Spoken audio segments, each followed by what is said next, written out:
So now I want to talk about deciding what to teach. And we always say when picking what you want to teach, the first thing that we suggest is to start with what you already know and what's easy for you. As you're learning how to create online courses, you also don't want to start teaching something that you have limited knowledge about, because then you have two learning curves that you're trying to deal with. And it can be very challenging to actually motivate you and get you started.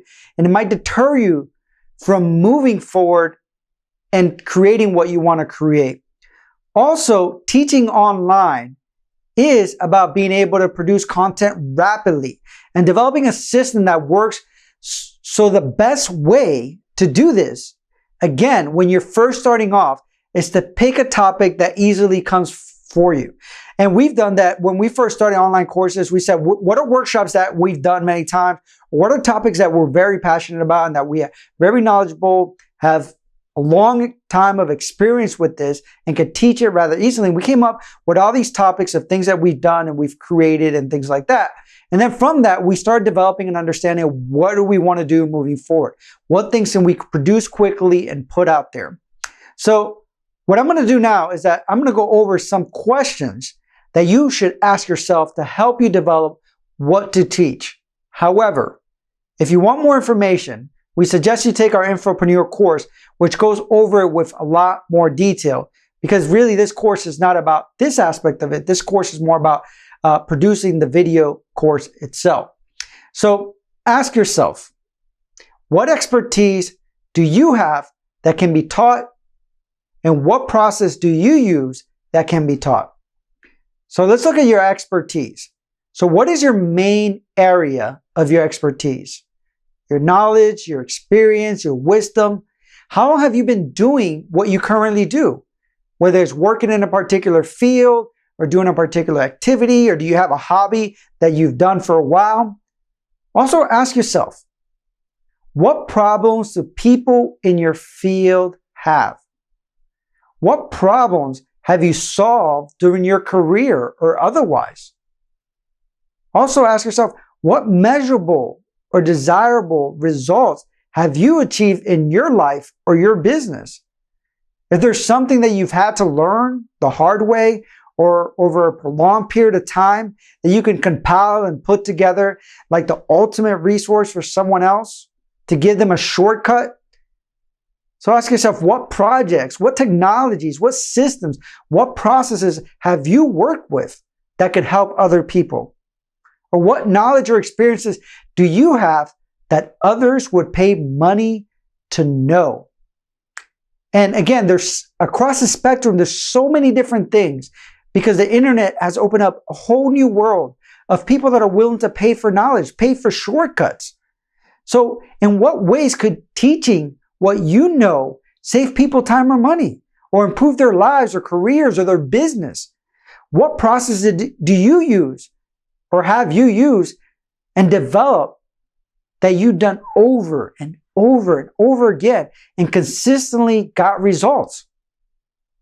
And this is an important question, because a lot of times something comes so natural to us that we don't even realize that it's something that we're good at, something that other people have challenges with, and that we can teach other people about those things. Because again, it becomes natural, it becomes unconscious. But even some of the most basic things that we do, whether again, it's a career or hobby or something like that, might be something that someone out there or a lot of people out there are saying, I need to be better at that. For example, we talk to people that are good at marketing and or good at getting people together and stuff like that.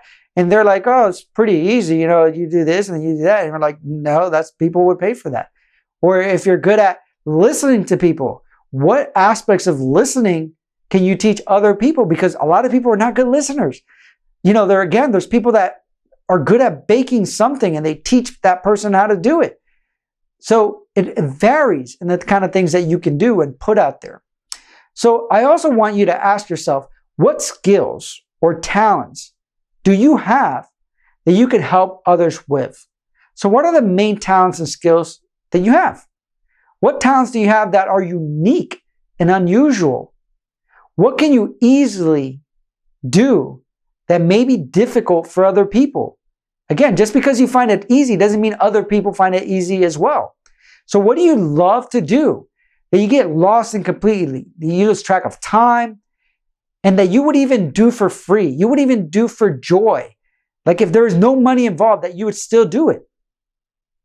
Because those are things that you might be so passionate about that you would actually go out there and teach other people how to do it consistently because you're so passionate about it.